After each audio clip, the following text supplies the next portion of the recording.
9절에서 10절 말씀 봉독합니다. 이사야 19장 9절에서 10절 말씀 같이 봉독합니다. 세마포를 만드는 자와 배짜는 자들이 수치를 당할 것이며 그의 기둥이 부서지고 품꾼들이 다 마음에 근심하리라. 아멘. 아멘.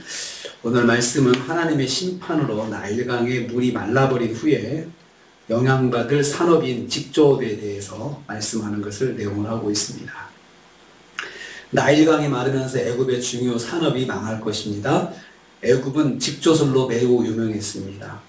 그래서 보통 직조술은 배틀에 앉아가지고 이렇게 실을 만들어 천을 만들어 가지고 하는 건데 여자들이 보통 직조업에 종사를 했습니다. 그런데 애굽만큼은 남자들도 배틀에 앉아서 작업할 정도로 애굽의 경제를 지탱하는 산업이었습니다. 그러니까 나일강을 중심으로 해가지고 어업이 있고 그다음에 무역업이 있고 그리고 또 하나는 그 직조업이 있었습니다.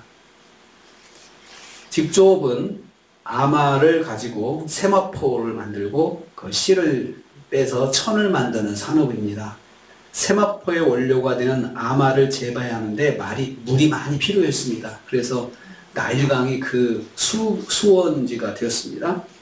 또한 그것에서 가는 실을 뽑아 천을 만드는 과정에서도 물이 많이 필요했습니다. 계속해서 씻어내고 하는 작업이었다고 합니다. 그러나 나일강이 말라 없어짐으로 말미암아 직조업이 완전히 무너지게 되는 것입니다. 애굽의 주요 경제가 무너지는 거죠. 그러니까 하나님께서 사람들이 망하면 그래도 나가서 일이라도 할 수 있으면 수입을 얻어서 먹고 살 수가 있잖아요. 하나님께서 그것도 막으시는 거죠. 그러니까 하나님께서 뭘 아시느냐? 우리가 어떻게 먹고 사는 걸 아시는 거예요. 그러한 것들을 또 막아버리시는 겁니다. 애굽의 강이 마르면서 애굽의 주요 산업이 망하게 되는 것입니다. 두 번째로 세마포와 배짜는 사람들의 수치를 당할 것이다 라고 9절에 말씀하고 있습니다. 나일강의 물이 말라 없어짐으로 말미암아 직조업에 종사하는 사람들이 일자리를 잃고 생업에 치명적인 타격을 받을 것입니다. 수치를 당한다고 했습니다. 기대와 전혀 다른 상황에 직면해서 몹시 당황하고 어찌할 바를 몰라 넋을 잃고 있는 모습이 바로 수치를 당한다는 단어가 가지는 뜻입니다. 자, 나라는 망했죠. 사회가 혼란해졌죠. 경제를 지탱하는 산업도 망하게 되었습니다. 매일 아침 출근하던 직장에는 원료 공급을 받지 못해서 공장을 돌릴 수가 없게 되는 거죠. 요즘으로 말하면 그렇습니다.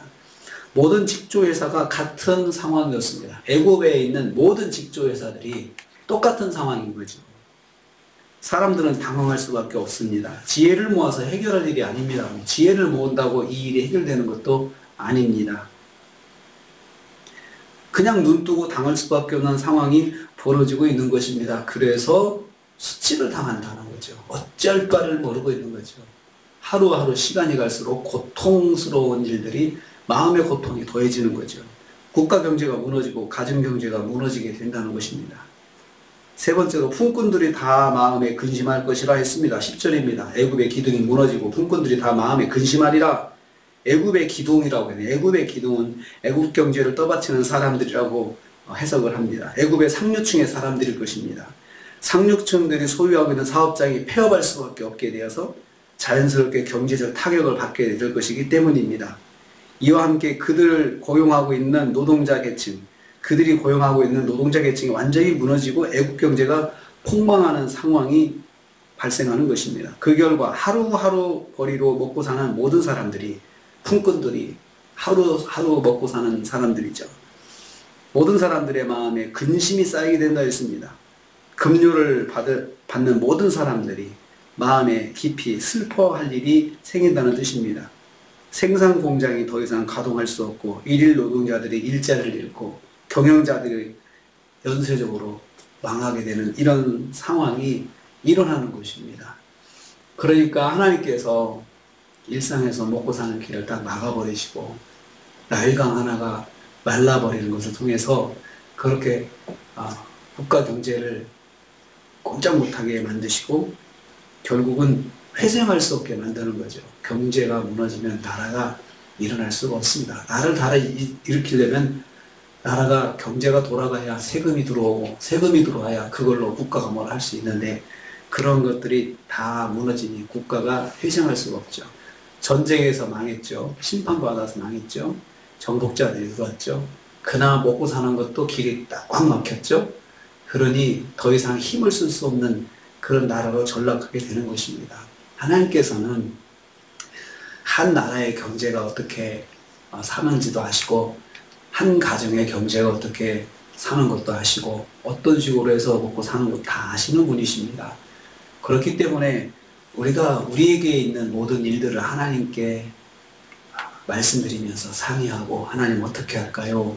사실 우리가 더 자세한 것들은 어떤 때는 모를 수가 있습니다. 어떻게 해서 누가 어떻게 해가지고 내가 이렇게 살고 있는지 나는 모르고 살아도 중요한 것은 하루하루를 살 수 있게 하나님 인도하시는 건데 그래서 우리가 기도할 때 하나님 도와주세요 하는 그 말 속에는 정확한 어떤 과정은 내가 몰라도 하나님께서 다 아시면서 그런 필요한 사람들을 연결해 주시고 붙여주시고 또 내게 직접적으로 관련은 없지만 간접적으로 나하고 관련 있는 사람들도 세우시고 그렇게 해서 하나님께서 역사하시는 것입니다.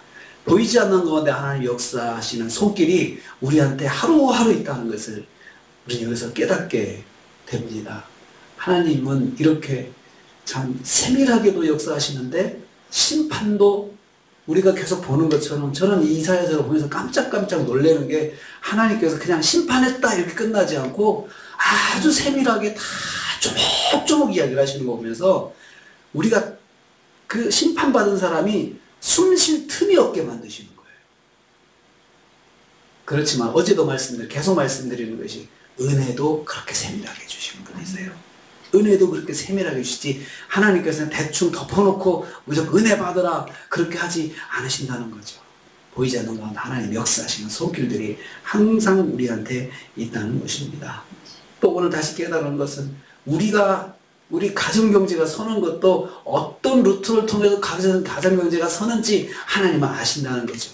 우리 1차적으로 눈에 보이는 사람들만 보고 이 사람이 내 물건을 사줘서 이 사람이 나한테 거래를 해줘서 이렇게 해서 내가 이렇게 된다 생각하지만 그 사람과 연관된 또 다른 사람이 있으니까 나한테 이 사람이 오는 것이고 그 뒤에 또 사람이 또 있으니까 그 사람이 또 이렇게 받고 이렇게 해서 나한테까지 오는 것인데 이 모든 프로세스를 만약에 하나님께서 제 3차, 4차 있는 사람 막으셔봐요. 2차, 1차가 무너지잖아요. 근데 하나님께서 다 그런 것까지도 하나님께서 지켜주신다는 거예요. 다 하나님께서 세밀하게 간섭하신다는 거죠. 그러니까 하나님께서 나를 한번 막아서 나를 교훈을 주시겠다 생각하면은 눈에 보이는 것이 아니라 눈에 보이지 않는 것까지 하나님께서 다 차단하셔가지고 꼼짝 못하게 하고 나는 왜 그런지 이유를 모르고 거기 보면 마음에 그냥 근심하고 수치만 당할 뿐이죠. 왜 그런지 이유조차도 알지 못하는 일들이 발생할까 할 수 있다는 것입니다. 그러므로 우리가 오늘 하루를 하나님께 맡긴다는 것 굉장히 중요한 의미가 있습니다. 하나님께 맡깁니다. 이건 하나님께서 모든 2차, 3차, 4차, 5차에 있는 나하고 연결된 사람들까지도 하나님께서 다 간섭해 주셔야 된다는 것이잖아요. 그래서 눈에 보이는 내가 할 수 있다고 해서 교만하면 안 되죠. 눈에 보이지 않는 모든 나와 연결된 사람들, 국가, 우리 전체 대한민국 국민들이 다 사실은 나하고 연관되어 있는 거잖아요. 그래서 하나님께서 다 역사해 주셔야 내가 하루를 또 안전하게 살 수가 있습니다. 그래서 오늘 하루도 하나님께 맡깁니다. 여호와 일에 하나님께 나를 예비해 주옵소서. 이렇게 기도하는 거 굉장히 중요한 기도입니다. 그리고 그것이 그냥 해보는 기도가 아니고 아주 중요한 기도라는 것을 다시 한번 깨닫게 됩니다. 오늘 하루도 우리가 하나님께 맡기기 위해서 나왔습니다. 참 잘 오셨고 참 좋은 시간입니다. 이 시간 하나님께서 이렇게 간섭하시고 역사하시는 하루를 하나님 인도해 주옵소서. 이렇게 기도하시면서 오늘 하루도 승리하시기를 주님의 이름으로 축복합니다. 주님 감사합니다.